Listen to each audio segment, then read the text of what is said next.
ಶಿವಮೊಗ್ಗ ಜಿಲ್ಲೆಯ ಹೊಸನಗರ ತಾಲೂಕಿನ ಹುಂಚ ಹೋಬಳಿಯ ಸೊನೆಲೆ ಕ್ಷೇತ್ರದಿಂದ ಸೊನೆಲೆ ಗ್ರಾಮ ಪಂಚಾಯತಿಯ ನೂತನ ಸದಸ್ಯ ಆಗಿರ್ತಕ್ಕಂಥ ಶೀತಮ್ಮ ಇವರಿಗೆ ಗ್ರಾಮ ಸರಳ ಸಾಮಾಜಿಕ ಸೇವಾ ಸಂಸ್ಥೆಯಿಂದ ಹಾಗೂ ನಮ್ಮ ವೈಯಕ್ತಿಕವಾಗಿ ಈ ಒಂದು ಕಾರ್ಯಕ್ರಮಕ್ಕೆ ಸ್ವಾಗತವನ್ನು ಬಯಸ್ತಿದ್ದೇವೆ.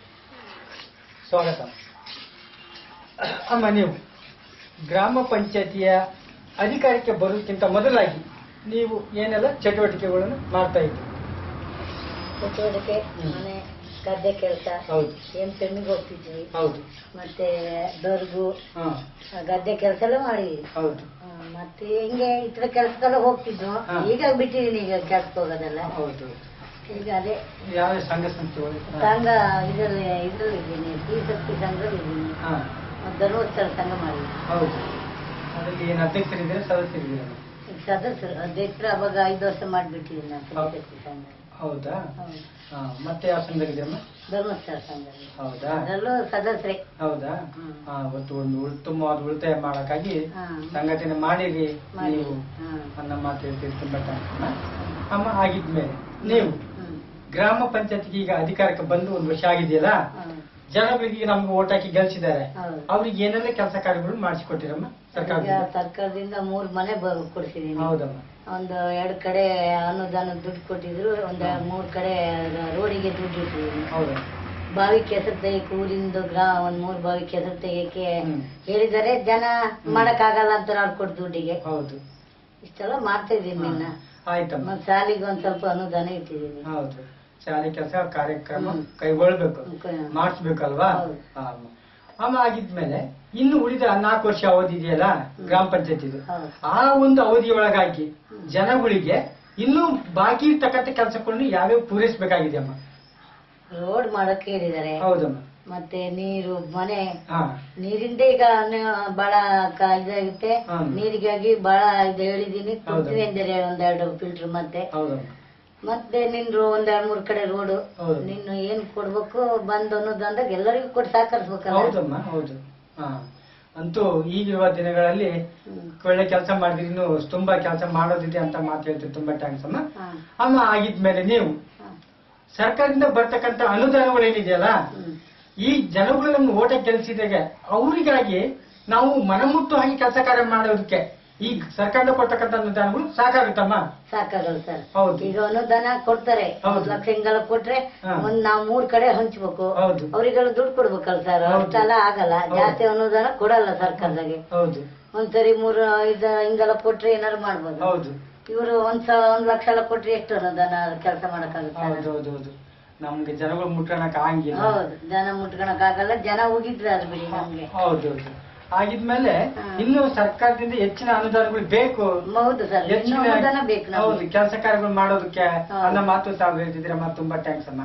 ಅಮ್ಮ. ಆಗಿದ್ಮೇಲೆ ಇವತ್ತು ನಿಮ್ಗೆ ಜನಗಳು ಓಟ್ ಹಾಕಿ ಗ್ರಾಮ ಪಂಚಾಯತಿಗೆ ನಿಮ್ಗೆ ಆಯ್ಕೆ ಮಾಡಿ ಕಳಿಸಿದಾರಲ್ವಾ? ಉತ್ತಮವಾದ ಕೆಲಸ ಕಾರ್ಯಗಳು ಮೂಡಲಿ ಅನ್ನೋದಕ್ಕೆ ನೀವು ಇಷ್ಟೆಲ್ಲ ಕೆಲಸ ಕಾರ್ಯ ಮಾಡಿಸ್ಬೇಕು ಅಂತ ಆಶ್ವಾಸನೆ ಹೇಳ್ತಾ ಇದ್ದೀರಿ ಅಮ್ಮ. ಆಗಿದ್ಮೇಲೆ ಸರ್ಕಾರದಿಂದ ನಿಮ್ಗೊಂದು ಗೌರವಧನ ಕೊಡ್ತಾ ಇದೆ. ಆ ಗೌರವದ ಬಗ್ಗೆ ನಿಮ್ಗೆ ಹೆಂಗ ಅನಿಸ್ತಿದೆ ಅಮ್ಮ? ತೃಪ್ತಿ ಅನಿಸಿದ್ಯಾ? ಹೆಚ್ಚಿಗೆ ಬೇಕನ್ನಿಸ್ತಿದ್ಯಾ? ಬೇಕನ್ನಿಸ್ತಾರ. ಈಗ ನಾವು ಒಂದ್ ದಿನ ಇಡೀ ಕೂತು 1 ತಿಂಗಳಿಗೆ ಎಷ್ಟು ಮೀಟಿಂಗ್ ಕರೀತಾರೆ ಹೋಗ್ಲೇಬೇಕು ಸರ್. ಅದಕ್ಕೆ 500 ರೂಪಾಯಿ ಹಿಂಗೆಗಳು ಕೊಡ್ತಾರೆ. ಅದೆಲ್ಲ ಆಗಲ್ಲ.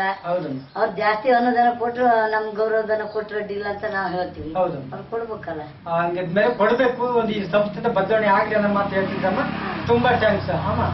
ಆಗಿದ್ಮೇಲೆ ನೀವು ಇಲ್ಲಿ ಗ್ರಾಮ ಪಂಚಾಯತಿಗೆ ನೀವು ಅಮ್ಮ ಬರೋಕ್ಕಿಂತ ಮೊದಲಾಗಿ, ಗ್ರಾಮ ಪಂಚಾಯತ್ ರಾಜಕೀಯ ಬರೋಕ್ಕಿಂತ ಮೊದಲಾಗಿ ನಿಮ್ಮ ಊರು ಜನಗಳ ಅಭಿಪ್ರಾಯ ನಿಮ್ಮ ಬಗ್ಗೆ ಯಾವ ತರನಾಗಿ ಪ್ರೀತಿ ವಿಶ್ವಾಸ ಇಟ್ಟಿದ್ರು?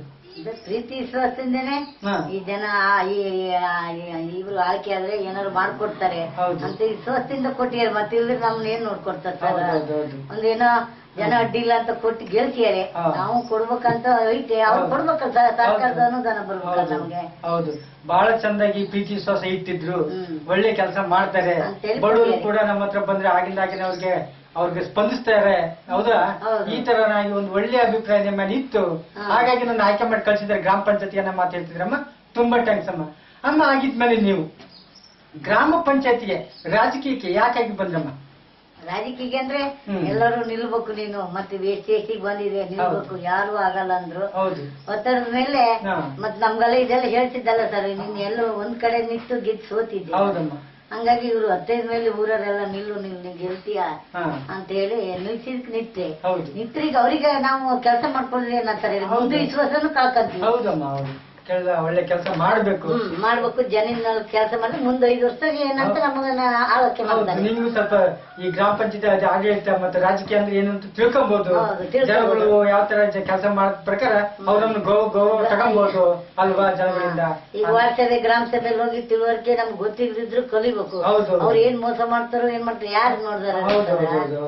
ಹೌದು, ಇದನ್ನೆಲ್ಲ ನೀವು ತಿಳ್ಕೊಬೇಕು. ಹಂಗಾಗಿದ್ದಕ್ಕೆ ನೀವು ನಾವು ಗ್ರಾಮ ಪಂಚಾಯತಿ ಬಂದ್ವಿ, ಇಲ್ಲಿ ರಾಜಕೀಯ ಏನ್ ಆಡಳಿತ ಹೆಂಗಿದೆ ಅನ್ನೋದಕ್ಕೆ ಹೆಚ್ಚಿನಾಗಿ ನಾವು ತಿಳ್ಕೊಬೇಕು. ಅದಕ್ಕಾಗಿ ನಮ್ಮ ಜನಗಳು ಕೂಡ ಪ್ರೀತಿ ವಿಶ್ವಾಸಪೂರ್ವಕವಾಗಿ ನಮ್ಮ ಆಯ್ಕೆ ಮಾಡಿ ಕಳಿಸ್ತಾರೆ. ನಮ್ಮ ಮಾತು ಹೇಳೋದಕ್ಕೆ ತುಂಬಾ ಥ್ಯಾಂಕ್ಸ್ ಅಮ್ಮ. ಆಗಿದ್ಮೇಲೆ ನಿಮ್ಗೆ ಈಗ ಕೇರಳ ಮಾತ್ರ ಒಂದು ಸಿಸ್ಟಮೆಟಿಕ್ ಇದೆಯಲ್ಲ, ಒಬ್ಬ ಗ್ರಾಮ ಪಂಚಾಯತ್ ಅಧ್ಯಕ್ಷರಿಗೆ 5,000 ರೂಪಾಯಿ, ಮತ್ತೆ ಉಪಾಧ್ಯಕ್ಷರಿಗೆ 2,000 ರೂಪಾಯಿ, ಮತ್ತೆ ಸದಸ್ಯರಿಗೆ 2,000 ರೂಪಾಯಿ ಗೌರವಧನವನ್ನು, ಮತ್ತೆ ಐಡೆಂಟಿ ಕಾರ್ಡ್ ಇತ್ಯಾದಿ ಎಲ್ಲ ಸವಲತ್ತುಗಳು ಬರ್ಲಿ ಕೊಡ್ತಾ ಇದಾರೆ. ಆ ಒಂದು ಮಾದರಿ ಸಿಸ್ಟಮೆಟಿಕ್ ನಮ್ಮ ಗ್ರಾಮ ಪಂಚಾಯತಿ ಮತ್ತು ನಮ್ಮ ರಾಜ್ಯಕ್ಕೆ ಬಂದ್ರೆ ಇದ್ರ ಬಗ್ಗೆ ನೀವ್ ಏನ್ ಹೇಳ್ತೀರಮ್ಮ? ಎಲ್ಲದ್ರಾಗೂ ಸರ್ ನಮ್ಗೆ ಗೊತ್ತಿರಲ್ಲ. ಹೌದು, ನಾವೆಲ್ಲ ತಿಳ್ಕೊಬೇಕು. ಇನ್ನು 1 ವರ್ಷ ಆದ್ರೂ ನಮ್ಗೆ ಏನು ತಿಳುವಳಿಕೆ ಸಾಕಾಗಲ್ಲ. ಹೌದು, ಎಲ್ಲಿ ಹೋಗಿ ಏನ್ ಮಾಡ್ಬೇಕು ಅಂತ ಗೊತ್ತಾಗ್ಬೇಕಾದ್ರೆ ಇನ್ನು ಗೊತ್ತಾಗಲ್ಲ ಅಂತ ಕುತ್ಕೊಂಡ್ರೆ ನಮ್ಗೆ ಯಾಕೆ ಕೆಲಸ ಮಾಡೋದು? ಬಹಳ ಇಂಪಾರ್ಟೆಂಟ್. ಅದನ್ನ ಓಡಾಡಿ ಮಾಡಿ ನೋಡ್ಕೋಬೇಕು ಹೆಂಗಾಗ್ತದೆ ವಾತಾವರಣ ಅಂತ. ರಾಜಕೀಯಲ್ಲಿ ನಮ್ಗೆ ಗೊತ್ತಿದ್ರಿ ರಾಜಕೀಯ ಇಳ್ಕೊಂಡು ಎಲ್ಲ ಮಾಡ್ಬೇಕು ಏನ್ ಹೇಳ್ತಾರ ಅಂತ. ಅಂತೂ ಉತ್ತಮವಾದ ರಾಜಕೀಯ ರಂಗ ಗ್ರಾಮ ಪಂಚಾಯತಿನ ಉತ್ತಮವಾಗಿ ಆಡಳಿತ ಮಾಡ್ಬೇಕಾದ್ರೆ ಹೆಚ್ಚಿನದಾಗಿ ಕೇರಳ ಮಾದರಿ ಒಂದು ಸಿಸ್ಟಮೆಟಿಕಲಿ ಬನ್ನಿ ಅನ್ನೋದಕ್ಕೆ ನಿಮ್ಮ ಅಭಿಪ್ರಾಯ ಹೇಳ್ತಿದ್ರಲ್ಲಮ್ಮ. ಓಕೆ ಅಮ್ಮ, ಒಳ್ಳೇದಾಗ್ಲಿ ಅಮ್ಮ. ಆಗಿದ್ಮೇಲೆ ನಿಮ್ಗೆ ಇವತ್ತಿನ ದಿನವಾಗಿ ಇವತ್ತು ನಿಮ್ಮ ಮನೆಯಲ್ಲಿ ನಾವೇನ್ ಮಾಡ್ತೀವಿ, ನಮ್ಮ ಸಂಸ್ಥೆ ಗ್ರಾಮ ಸ್ವರ ಸಾಮಾಜಿಕ ಸೇವಾ ಸಂಸ್ಥೆ ನಿಮ್ಮ ಮನೆ ಬಾಗಿಲಿಗೆ ಬಂದು ಇಂಥ ಊರಿನಲ್ಲಿ ಒಬ್ಬ ಗ್ರಾಮ ಪಂಚಾಯತಿ ಅಧ್ಯಕ್ಷರು ಮತ್ತು ಸದಸ್ಯರುಗಳಿದ್ದಾರೆ, ಇವ್ರನ್ನ ಗುರುತಿಸ್ಬಿಟ್ಟು ನಿಮ್ಮನ್ನ ಇಡೀ ನಮ್ಮ ಗ್ರಾಮ ಕಲ್ದನೆ ನಮ್ಮ ಜಿಲ್ಲೆ ಕಲ್ದನೆ ಇಡೀ ರಾಜ್ಯಾದ್ಯಂತ ಇವತ್ತು ನಿಮ್ಮ ಇಂಟರ್ನೆಟ್ ಮುಖಾಂತರ ಇದನ್ನ ಗುರುತಿಸ್ಬಿಟ್ಟು ಇಂಥ ಒಂದು ಸೇವೆ ಮಾಡ್ತಕ್ಕಂಥ ಒಂದು ಅದ್ಭುತ ಒಂದು ಸಂಸ್ಥೆಗೆ ತಮ್ಮ ಒಂದು ಅಭಿಪ್ರಾಯ ಏನ್ ತಿಳಿಸ್ತೀರ? ಯಾವ ತರ ಸಹಕಾರ ಹೇಳಕ್ ಇಷ್ಟಪಡ್ತೀರಿ? ಎಲ್ಲರಿಗೂ ಸಹಕಾರ ಬೇಕಲ್ಲ ಸರ್.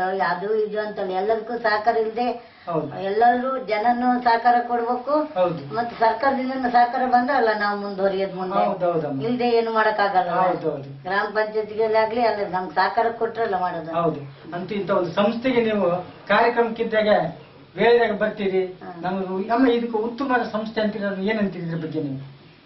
ಇದು ಉತ್ತಮ ಆಗ್ಬೇಕು.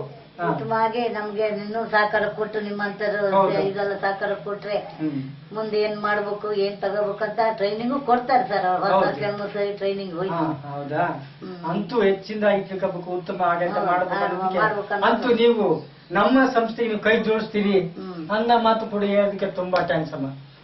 ಇಲ್ಲಿಯವರೆಗೆ ತಮ್ಮ ಅತ್ಯಮೂಲ್ಯವಾದ ಸಮಯ ನಮ್ಮೊಂದಿಗೆ ಕಳೆದಿದ್ದಕ್ಕಾಗಿ ಗ್ರಾಮ ಸ್ವರ ಸಾಮಾಜಿಕ ಸೇವಾ ಸಂಸ್ಥೆಯಿಂದ ಹಾಗೂ ನಮ್ಮ ವೈಯಕ್ತಿಕವಾಗಿ ಅಭಿನಂದನಾ ಪತ್ರದ ಮುಖಾಂತರ ನಿಮ್ಗೆ ಅಭಿನಂದನೆ ಕೂಡ ನಾವು ಸಲ್ಲಿಸಿದ್ದೇವಮ್ಮ.